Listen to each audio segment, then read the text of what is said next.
नमस्कार, आप देख रहे हैं न्यूज़ इंडिया। मैं हूं आपके साथ ऋतु तोमर। बुलेटिन की शुरुआत करेंगे इस वक्त की बड़ी खबर के साथ। पुणे में राष्ट्रवादी कांग्रेस पार्टी के शरद पवार ने बीजेपी के प्रदेशाध्यक्ष चंद्रकांत पाटिल ने जमकर निशाना साधा। उन्होंने कहा कि वे काफी महत्वपूर्ण व्यक्ति हैं। जिस व्यक्ति पर अपना गांव घर छोड़कर दूसरे गांव में रहने की नौबत आई हो, ऐसे महत्वपूर्ण व्यक्ति के बारे में मैं क्या कह सकता हूं।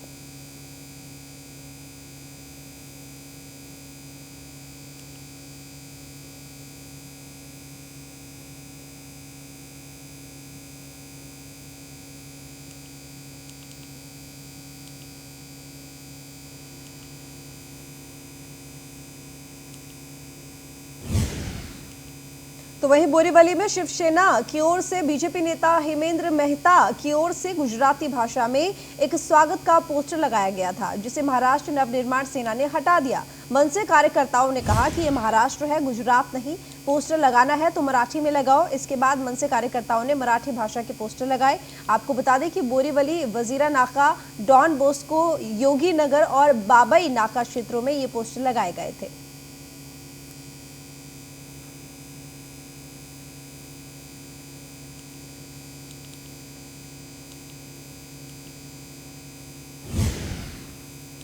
वहीं चंद्रपुर जिले का पौभुरना शहर महाराष्ट्र में विकास का एक मॉडल होगा। अत्याधुनिक एयर कंडीशनर, जिम और स्टेडियम के साथ सुंदर गार्डन तालाब का उद्घाटन महाराष्ट्र के पूर्व अर्थ मंत्री आमदार सुधीर मुनगंटीवार ने किया। इस मौके पर सुधीर मुनगंटीवार ने कहा कि महाराष्ट्र में एक मेव जिला है जहां विकास का कार्य तेजी से चल रहा है। उन्होंने कहा कि वित्त मंत्री रहते समय सबसे ज्यादा निधि चंद्रपुर में लाने में मुझे सफलता मिली है, जिससे इलाके की सुंदरता में चार चांद लग गए हैं।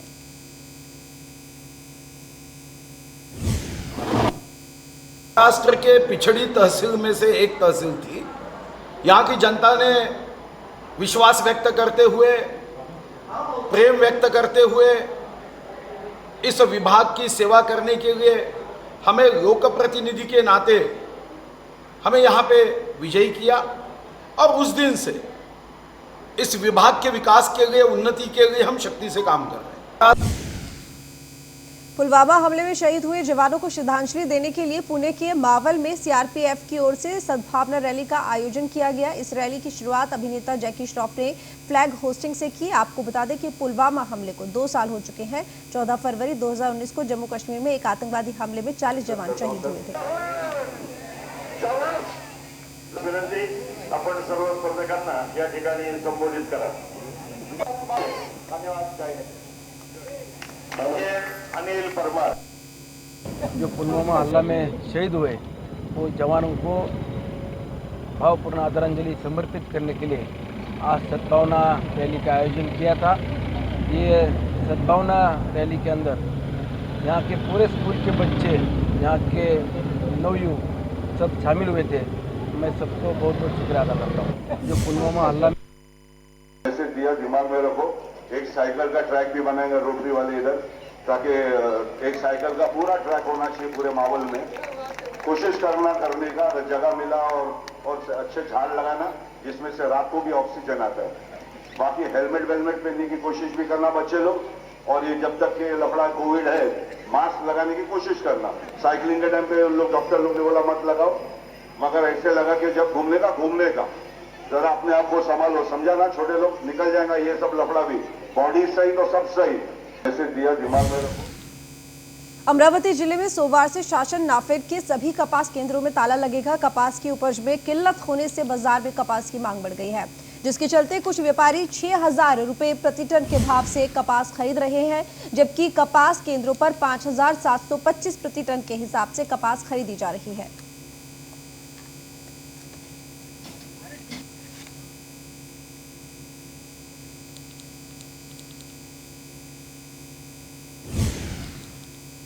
अमरावती जिले के राष्ट्रवादी कांग्रेस जिला सचिव शंतनु बोरकर को महिला से छेड़छाड़ करना महंगा पड़ गया। राष्ट्रवादी पार्टी ने इसकी जानकारी लेते हुए शंतनु बोरकर को पार्टी से बर्खास्त कर दिया है। आपको बता दें कि छेड़खानी करने पर महिला ने कांग्रेस नेता की चप्पलों से पिटाई कर दी थी, जिसका वीडियो सोशल मीडिया पर जमकर वायरल हो रहा है।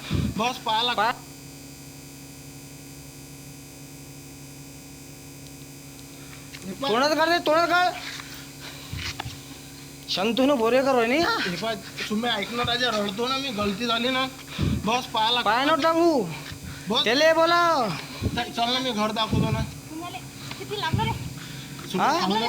सुम्या राजा तू रफारफ टाकल्या ना मला बाबू मुंबई पुलिस ने दिल्ली से एक विदेशी नागरिक और एक भारतीय महिला को गिरफ्तार किया है। पहले विदेशी नागरिक फेसबुक पर महिलाओं को दोस्त बनाता था, उसके बाद विदेश से महंगा गिफ्ट भेजने का झांसा दिया जाता था। इसके बाद आरोपी कस्टम ड्यूटी फ्रॉड में फंसाकर भोली भाली महिलाओं को लूटते थे।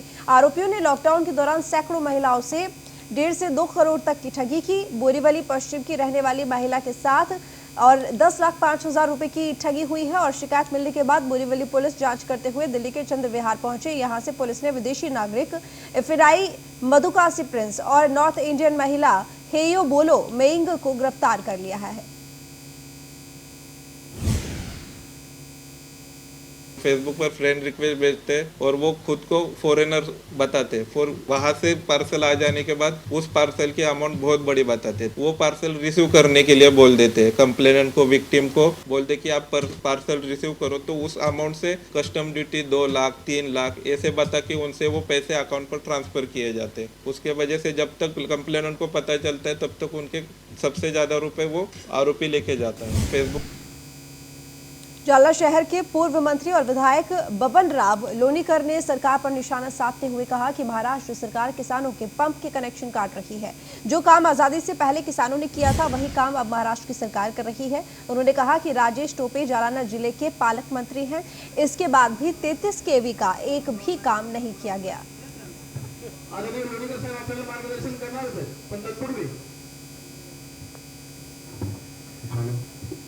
सर्वांना नमस्कार.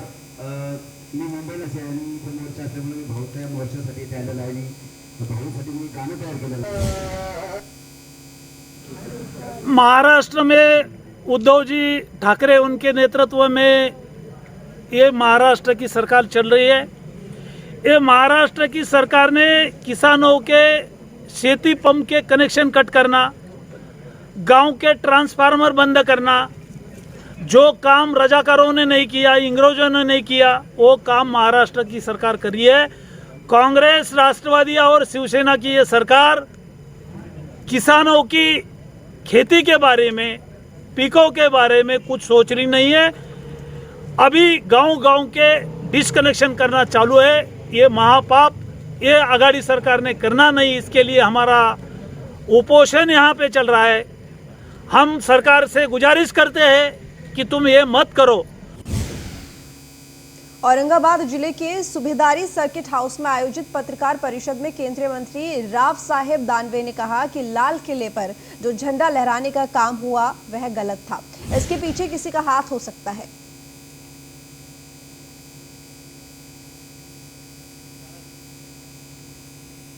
जो खर्चा हुआ बजट में, जो कमी आई, उसकी भरपाई करने के लिए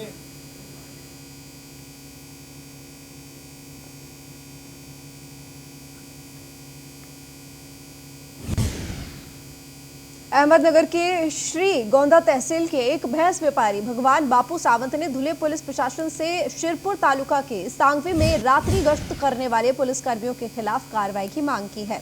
व्यापारी ने बताया कि वह नियम के अनुसार वाहन से भैंसों को ले जा रहा था। उसी दौरान पुलिस की वर्दी में एक व्यक्ति ने सांगवी पुलिस थाने सीमा पर वाहन को रोका और वाहन के बारे में पूछताछ की और उससे पैसों की मांग करने लगे और व्यापारी से 27,000 रुपए भी वसूल लिए। वजह के बाद हमारी गाड़ी पुलिस स्टेशन लेके गए, उधर हमको घुमा फिराया, फिर हमने उनके खाते में प्रत्येक गाड़ी का 30,000 रुपया से 90,000 जमा करवाया। फिर हमारी गाड़ी सवेरे छोड़ दिया। हमने इसकी तकरार एसपी साहब धुले साहब के पास किया। उसने बोला कि हम तुम्हारी इंक्वायरी करके हम तुमको न्याय देंगे। अभी क्या मांग है तुम्हारी? हमारी ये मांग है कि हमको न्याय मिला। वजह के बाद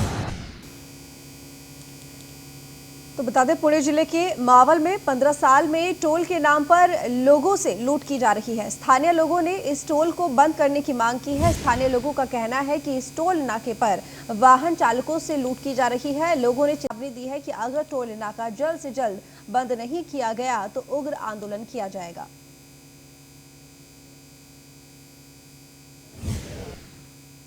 घुमटना टोल का रद्द किया। ये जो अनधिकृत यहाँ की जो पैसे जमाने की जी इनकी कोशिश है, ये गई 15 सालों से हो रही है। और इसमें जो स्थानिक जो हमारे लोग हैं यहाँ के, वो टोल पे रुक के जो वहाँ के झगड़े होते हैं, उनके वजह से ये जो मुद्दा जो है बहुत उपस्थित हुआ है। तो हम ऐसी सब विनती कर रहे हैं कि ये जो टोल नाका है हमें इधर चाहिए ही नहीं है। तो हम सब सर्वपक्षीय यहाँ पुलिस स्टेशन में आए हैं और उन्होंने उनको निवेदन दिया है कि मंगलवार को अगले हम लोग यहाँ का, अगर हमारी जो निवेदन है वो मान्य नहीं किया तो हम आगे इसका आंदोलन जो है वो बहुत कड़ा होगा। घुमटना टोल नाका रद्द। नवी मुंबई के वाशी एपीएमसी पुलिस थाने के सहायक पुलिस निरीक्षक भूषण पवार ने अपनी सर्विस पिस्तौल से खुद को गोली मारकर आत्महत्या कर ली। अंदर से गोलियों की आवाज सुनकर मौके पर मौजूद स्टाफ ने अस्पताल में भर्ती कराया, लेकिन डॉक्टरों ने उन्हें मृत घोषित कर दिया।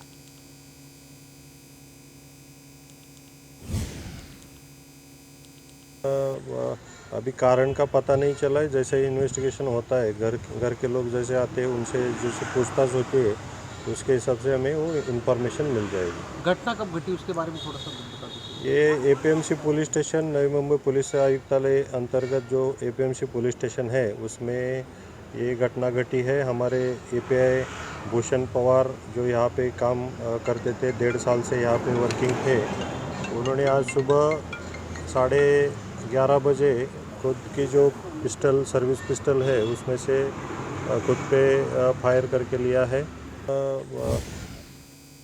बीड़ शहर के बार्शी रोड पर कंटेनर की चपेट में आने से 10 साल की बच्ची की मौके पर मौत हो गई। बार्शी रोड पर एनसीपी भवन के सामने कंटेनर ने बाइक को टक्कर मार दी। हादसे में बाइक सवार 10 वर्षीय बच्ची की मौके पर ही मौत हो गई है और बच्ची का भाई गंभीर रूप से घायल हो गया।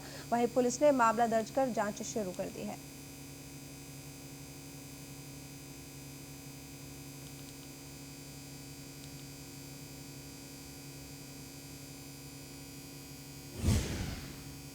नांदेड़ से खबर है, जहां पर हैदराबाद जा रही शिवशाही बस कामारेड्डी के पास सड़क से नीचे पलट गई। हादसे में 17 लोग गंभीर रूप से घायल हो गए। सभी घायलों को इलाज के लिए अस्पताल में भर्ती कराया गया है। बस में 36 लोग सवार थे।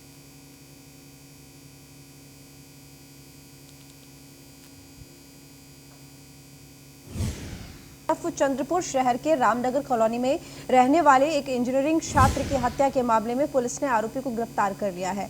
आरोपी ने छात्र का अपहरण कर 30 लाख रुपए की फिरौती की मांग की थी। फिरौती नहीं मिलने पर आरोपी ने छात्र की हत्या कर दी थी।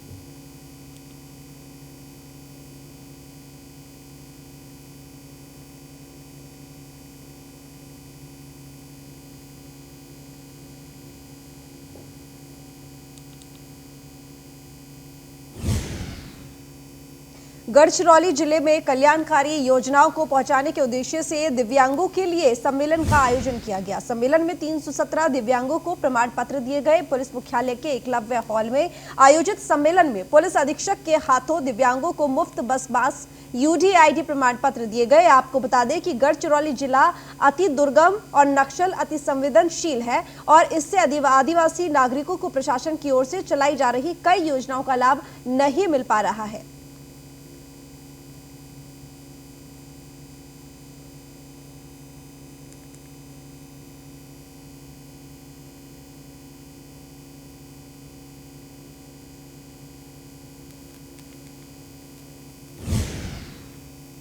स्वाभिमान पार्टी ने अमरावती जिले की पालक मंत्री यशोमती ठाकुर के घर के बाहर एक सामूहिक आंदोलन किया और राज्य सरकार के खिलाफ जमकर नारेबाजी की और बिजली के बिलों को कम करने की मांग की। आंदोलनकारियों का कहना है कि लॉकडाउन के दौरान लोगों के पास रोजगार नहीं था। परेशान नागरिकों को बिजली वितरण कंपनी द्वारा झटका दिया गया है।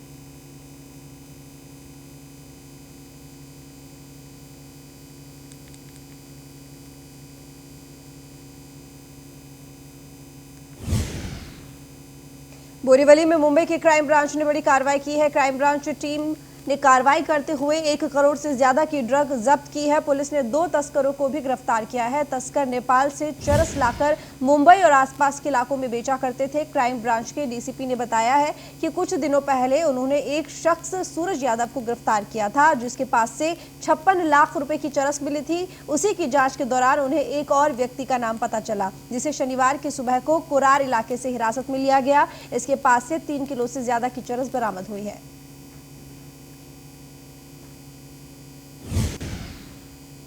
मुंबई में 11 फरवरी को मिली हुई गुप्त सूचना के उस आधार पर क्राइम ब्रांच यूनिट 12 की टीम ने कार्रवाई की थी, जिसके तहत सूरज यादव नाम के एक व्यक्ति को हमने अरेस्ट किया था, जिसके कब्जे से हमें 1 किलो 800 ग्राम चरस, जिसकी मार्केट में कीमत 55 लाख से ज़्यादा है, इस तरह की हिरासत मिली थी।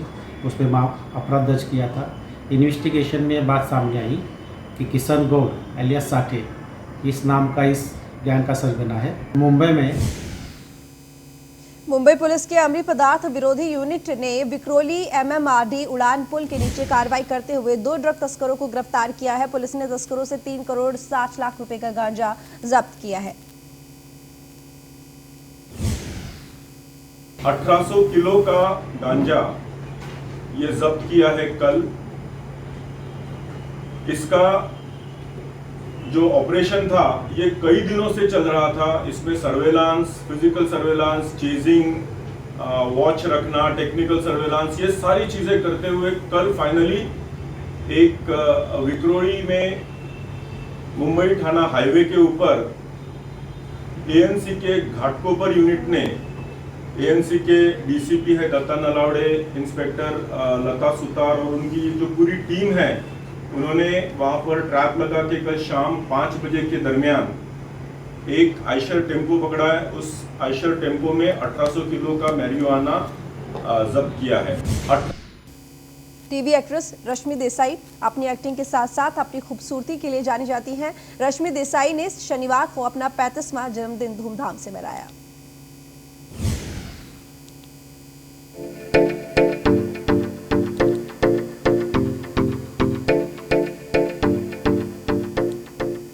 एक्ट्रेस रश्मि देसाई अपने बोल्ड और बिंदास अंदाज के लिए जानी जाती हैं। टीवी की हाईएस्ट पेड एक्ट्रेसेस में शामिल रश्मि देसाई ने शनिवार को 35वां जन्मदिन मनाया। बिग बॉस के सीजन 13 में रश्मि देसाई ने अपने बेबाक स्वभाव से फैंस का दिल जीत लिया। रश्मि ने अपने करियर की शुरुआत साल 2006 में ZTV के सीरियल रावण से की थी। इससे पहले रश्मि ने भोजपुरी, गुजराती और मराठी सिनेमा में भी काम किया है। रश्मि देसाई ने मात्र 18 साल की उम्र में अपने अभिनय करियर की शुरुआत की। उन्हें सबसे ज्यादा प्रसिद्धि 2008 में उतरन नामक एक सीरियल से मिली थी, जिसमें वो एक अहम तपस्या ठाकुर का किरदार निभा रही थी। 13 फरवरी 1986 में असम में जन्मी रश्मि देसाई ने अपने करियर की शुरुआत 2002 में असमिया फिल्म से की थी। फिल्म में उनका बहुत ही छोटा रोल था और उन्हें कुछ खास नोटिस भी नहीं किया गया। हिंदी फिल्मों में खास पहचान न मिलने के कारण रश्मि देसाई ने भोजपुरी फिल्मों का रुख किया और देखते ही देखते वो भोजपुरी सिनेमा में छा गई। ये जन्मदिन रश्मि के लिए बहुत खास था, क्योंकि उन्हें अपने प्रियजनों के साथ जन्मदिन मनाने का मौका मिला था। अपने जन्मदिन के मौके पर रश्मि ने कहा कि जिस तरह से आप जीवन को देखते हैं और जिस तरह से आप खुद को देखते हैं, वो वास्तव में मायने रखता है।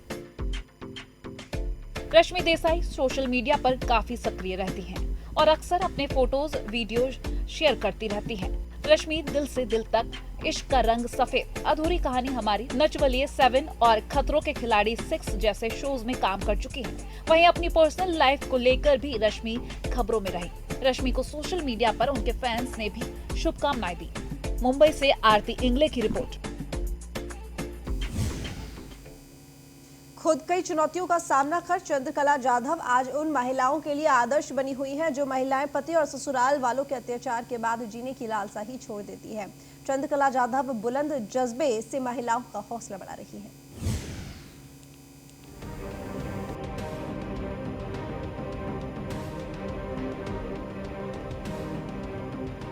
दहेज के कारण ससुराल वालों ने हकालने के बाद अपनी जिंदगी खुद संवार दी चंद्रकला जाधव ने। देखते हैं चंद्रकला जाधव की न्यूज़ वन इंडिया में स्पेशल रिपोर्ट।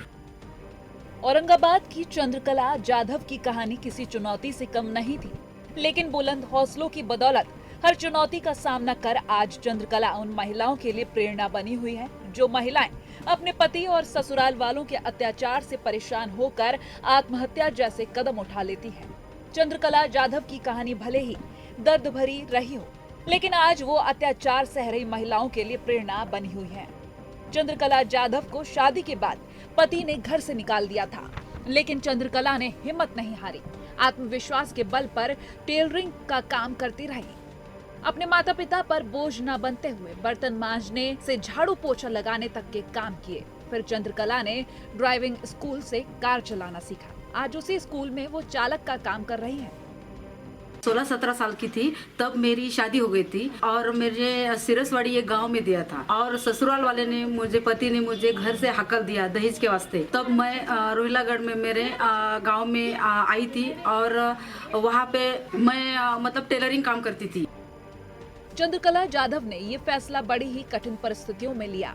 चंद्रकला आज उन सभी महिलाओं के लिए एक मिसाल है जो महिलाएं अपने पति के अत्याचारों से गुजर रही हों। चंद्रकला जाधव आज अनाथ लड़कियों के लिए भी आधार बनी हुई है।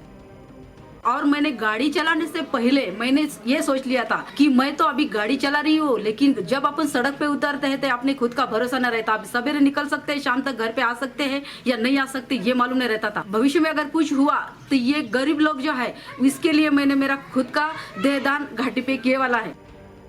आज जो भी हालात हैं वो कल नहीं रहेंगे। अगर आप इन्हें सुधारने की कोशिश शुरू कर देंगे तो इन्हें बदलना ही होगा।